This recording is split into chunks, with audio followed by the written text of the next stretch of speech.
I was looking at travel trends recently, and there's this massive, palpable fatigue with what I call beige hospitality. Mm-hmm. You know exactly what I mean, right? Yeah. You wake up in a hotel room, you look at the carpet, you look at the wall art, and for a split second, you have absolutely no idea if you're in Ohio or Orlando or A Oregon. Anywhere hotel, yeah. It's efficient, it's predictable, but it has absolutely no soul. Exactly. It's sterilization over character. And that is why today's deep dive is really catching my attention. We're unpacking a place called the Gonzo Inn in Moab, Utah. Right. And looking at the source material we have here, this isn't just a place to crash after a hike. Mm-hmm. It feels like a local institution. I mean, they've been locally owned since 1998, right in the heart of things, just one block off Main Street. And that's key. But what really stands out is that they seem to be fighting back against that corporate beige with something they call a community of adventure. A community of adventure. I like that. It's a fascinating case study in hospitality because usually when we talk about boutique hotels, we talk about design, which, the Gonzo Inn certainly has. But our mission for this deep dive is actually to look under the hood. Okay. We're going to analyze how they operate as a strategic base camp for exploring the Mighty Five national parks. But more importantly, and I think this is where the business minds listening will perk up, we need to break down the specific mechanics of their guest rewards program. Which is so rare, right? Usually loyalty points are a game for the massive global chains. Yeah. You collect 50,000 points to get a free toaster or something. Right. You don't expect a standalone hotel just off Main Street in the desert to have a complex rewards ecosystem. You really don't. But that is their secret weapon. They're using a surprisingly structured reward system to turn casual tourists into what I would call legacy guests. It's retention strategy 101, but, applied in a very niche market. Plus, the vibe is just cool. The sources describe it as desert chic with retro flair. It's got eclectic Southwest influences, condo-style living. It sounds like the kind of place that actually wants you to remember you're in the desert. Well, exactly. But before we get distracted by the pool, and we will get to the pool, we have to talk about this loyalty club. Because the mechanics here are surprisingly aggressive for a small business. They are. It's called the Gonzo Club. And unlike the big chains where you need an app and a password you definitely forgot and a 16-digit membership number, the barrier to entry here is effectively zero. Zero. So I don't have to, fill out a form at the front desk while my luggage is falling over. Nope. You are automatically a member after your first stay. No sign-up form, no card to carry. They just track your activity based on your profile and you level up automatically. Huh. Now, we need to be precise here because the structure is quite specific. So, according to information obtained from sources regarding the Gonzo Club, the whole structure is really designed to reward volume. Okay, so let's unpack this. How does the ladder work? Based on the documentation, the breakdown of the membership tiers is as follows. It all starts with the bronze member. This begins immediately after your very first stay. Wait, so the second time I book, I'm already getting something? Correct. The benefit here is a straight 5% off all rooms. It's an immediate incentive to come back a second time. It's that little psychological nudge that says, hey, you're already part of the family. Which is smart. I mean, getting that second booking is usually the hardest part in the hospitality industry. Once you get them twice, you usually have them for life. So what's next? Then you hit the silver member tier. This begins at the 15th night stayed.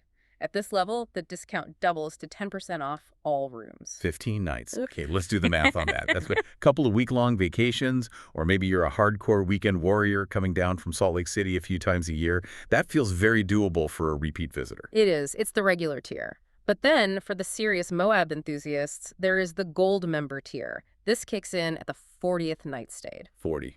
Okay. The room discount jumps to 15% off.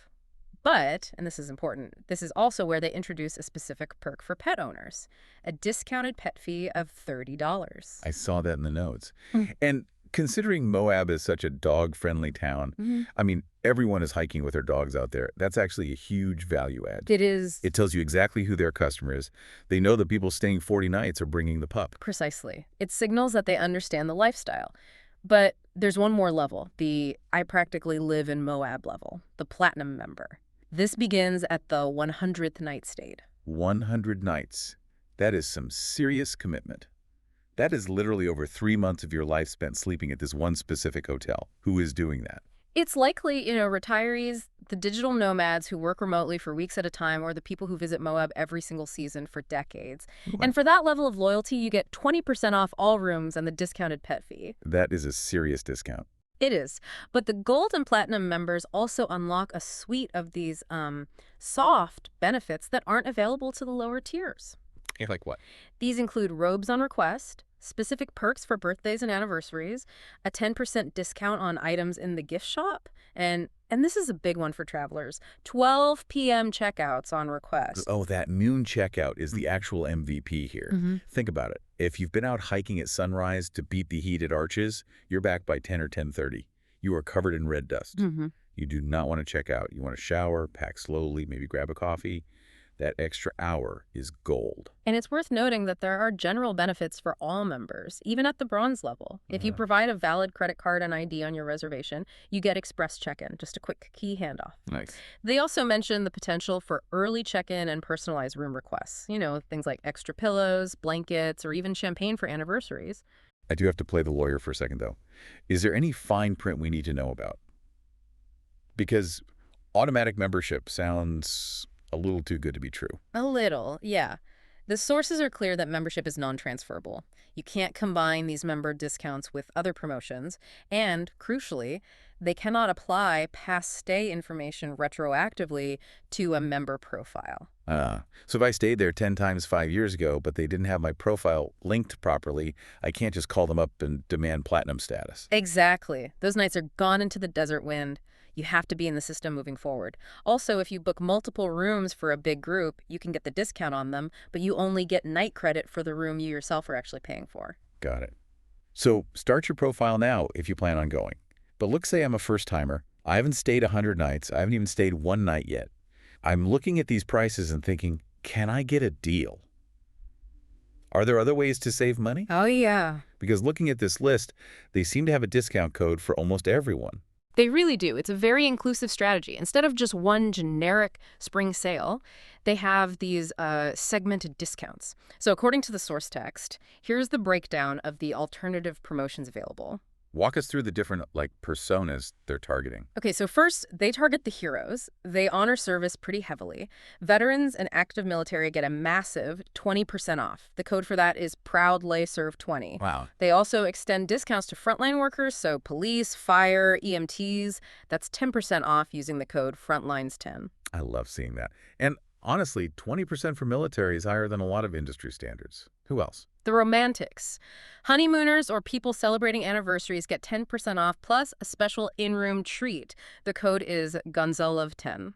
Gonzo love. Yeah. It's cute. I assume the treat is something better than, a granola bar. One would hope. Yeah. Then you have the planners. This is for the people who structure their lives. There's the Stay Longer and Save promo. If you book 7 nights or more, you get 10% off the entire stay with the code LONGER10. Or, if you're an early bird booking 3 or more nights at least 6 months in advance, you get 10% off. That code is EARLYBIRD10. That early bird one is actually critical advice. If you're planning a trip to Moab during peak season, you have to book 6 months out anyway, or you aren't getting a room. Exactly. You might as well get the discount for it. Precisely. It aligns with the scarcity of the location. And finally, they cover the demographics. Seniors, so 65 plus, get 10% off with code SENSAVE10, and AAA members get 10% off with a valid card using pinned TRIPAA10. So it basically ensures that if you fall into any distinct demographic of traveler, they have a welcome mat out for you. That's the idea. So the pricing strategy is smart.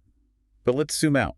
Why are we going to Moab in the first place? We aren't going there to sit in a hotel room, even if it is desert chic. We're going for the adventure. Right. The Gonzo Inn calls itself a gateway, and looking at the geography, they are not kidding. No, the location is so strategic. This is where the Basecamp concept really solidifies. You have Arches National Park just 5 miles away. That's a 10-minute drive to the largest concentration of natural sandstone arches in the world. 2,000 arches. Yeah. Including delicate arch. But here's the thing. Arches get so crowded. Being 5 miles away means you can wake up, grab a coffee, and be at the gate before all the tour buses show up. Exactly, friction reduction. Then you have Canyonlands National Park, specifically the island in the Sky District, which is about, 32 miles or 45 minutes away. Mm-hmm. And Canyonlands is massive. It's divided into 4 districts: Island in the Sky, the Needles, the Maze, and the rivers themselves. It's just this, primitive desert atmosphere with canyons and mesas and buttes. And for those who haven't been, the view from Dead Horse Point State Park, which is right nearby, is one of the most photographed vistas in the world. It's absolutely spectacular. You feel like you're standing on the edge of the planet. And we shouldn't forget the La Salle Mountains. They're just 20 miles south, but reach heights of nearly 13,000 feet. It provides this incredible alpine contrast to the red rocks. So you can be sweating in the desert in the morning and throwing a snowball in the afternoon. You really can. Plus, the area is a paleontological gold mine with all the dinosaur hikes and fossil finds. So you have the mighty Arches and Canyonlands are the closest, but the sources mentioned they're also within driving distance of Capitol Reef, Zion, and Bryce Canyon if you're doing the Grand Tour. Yeah. But here's the really cool part. The Gonzo Inn doesn't just say, go have fun. They have this Adventure Partners program. This is a key part of their business model. Yeah. They've partnered with local operators to offer exclusive deals, mostly 10% off, for their guests. It acts as a curated concierge service. So what kind of adventures are we talking about? Well, for the off-road enthusiast, there's Canyonlands Jeep Adventures. They offer 10% off all year for 4x4 rentals. If you want a broader range, there's the Moab Adventure Center, or MPO. They've been awarded Best of State for 10 consecutive years. They do rafting, off-road tours, stand-up paddleboarding, even hot air ballooning. Hot air ballooning over the Red Rocks sounds incredible, just seeing the shadows shift over the canyons. Then for water activities, there's Canyonlands by day and night. They've been operating since 1963 on the Colorado River. They do boat tours and, implied by the name, likely a sound and light show. And note that their specific discount is valid for July and August. Good catch on the dates. And if you want to see it all from above. Moab Healy X. They're the only dedicated helicopter operator in Moab. They offer 10% off all year. It allows you to build a custom itinerary Jeep one day, raft the next, fly the third, all booked with a discount through the hotel's ecosystem. And for the absolute adrenaline junkies, the sources mention Skydive Moab. Apparently, their staff includes state and world record holders. They also handle the logistics. There's the Moab Express, which is a door-to-door shuttle from Canyonlands Field Airport directly to the hotel. It removes that friction of getting there if you aren't driving in. Okay, so picture this. You've jumped out of a plane. You've rafted the Colorado River. You're covered in red dust.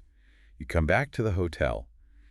The amenities seem specifically designed for this kind of active person. Yes. It's not just a lobby and an elevator. It's very purpose-built. Yeah. For cyclists, this is huge. They have a bike kitchen. A bike kitchen. I love that name. What exactly is it? It's a dedicated space for cyclists. I mean, if you've ever ridden the Slick Rock Trail, you know your bike gets absolutely caked in grit. The Gonzo Inn provides a wash station to get the dust off, a repair rack with standard tools, and a secure lockup room. Oh, that secure storage is the key. Yeah. I have friends with mountain bikes that cost more than my first car. Yeah. You not want to leave that strapped to the back of your Subaru overnight in a parking lot. Exactly. Having a secure room inside the hotel is a game changer. It signals to the cyclist, we get it, we know what you need. Just like the heated saltwater pool open March to November, and the year-round hot tub signal that they know your muscles are going to be sore. And I saw they offer free parking, which includes EV charging stations. That's becoming essential for road trippers. Right. Plus, they have on-site coin laundry. Again, if you are hiking and biking for a week, laundry is a non-negotiable amenity. Right. They also have overnight luggage storage if you're heading out on a multi-day excursion and coming back. And regarding their environmental footprint, they have a Go Green initiative where housekeeping is only performed at the end of the stay to be, better stewards of the planet. But you can still get stuff if you need it. Oh, yeah. You can request fresh towels or coffee from the front desk at any time. Let's talk about the rooms themselves. The sources describe them as having a home-away-from-home vibe. They aren't just sleeping quarters. Correct. Every single suite includes a kitchenette. We're talking a wet bar, fridge, microwave, Keurig coffee maker, and a full set of dishware. Which brings us right back to the base camp idea. If I'm hiking all day, maybe I don't want to go out to a restaurant every single night. Maybe I just want to heat up some chili, open a beer, and crash. Yeah, or make your own oatmeal at 5 a.m. before you hit the trail. It gives you autonomy. And they have a range of setups, from the Standard King for couples or solo travelers to the Standard King Suite, which adds a living area with a queen memory foam sofa sleeper so it can sleep 4. And then there are the fancier options, right? Right. The creekside suites offer creek views and a fireplace. The Rim Vista Suites add a large jetted bathtub to the fireplace setup, and at the top end, there's the Moab Luxury Suite. It's a two-bedroom unit with two patios, a fireplace, a jetted tub, and panoramic views. Sleep six. But I should note, regarding the luxury suite, that's the only one that isn't pet-friendly, right? Correct. The property is generally very pet-friendly, but that specific suite is the exception. And remember, if you're a Gold or Platinum Gonzo member, you get that discount on the pet fees for the other rooms. Before we wrap up, the sources also mention group experiences. It seems like they're set up for weddings or corporate retreats, too. Yes. The backyard and the outdoor lounge aren't just for casual hanging out. They can be booked for receptions, barefoot dinners, or evening socials. They position the hotel as offering a balance of communal gathering spaces and private retreats in the rooms. So bringing it all together, the Gonzo Inn isn't just a place to sleep. It's a locally owned spot that has figured out exactly who their customer is, adventure travelers, dog lovers, cyclists, and built a loyalty program that actually rewards them for doing what they love. It creates a really sticky relationship. By giving you 5% off immediately after your first day, they're already planting the seed for the next trip. And by integrating with the local adventure economy through those partner discounts, they make themselves the central node of your vacation. Right. You aren't just visiting Moab, you're visiting the Gonzo. And I just love that phrase. You're automatically a member after your first stay. It's so welcoming. There are no hoops to jump through. It's the Gonzo spirit. It implies that once you've experienced it, you're part of the family. So what does this all mean for you, the listener? Well, if you're planning a trip to the Mighty Five, it might be worth looking past the big chains and finding a base camp that actually gets the vibe of the place. Which raises an important question to leave you with. We live in an era where we're obsessed with collecting generic global travel points and chasing status with these massive faceless chains. But does a hyper-local automatic loyalty program like the Gonzo Club actually build a stronger emotional connection to a place to Moab itself than a global hotel chain ever could? Does the hotel make you loyal to the brand, or does it make you loyal to the destination? Exactly. Can a hotel chain ever make you love a city the way a local base camp can? Something to chew on while you're dreaming of red rocks and slot canyons. Thanks for diving in with us. Safe travels.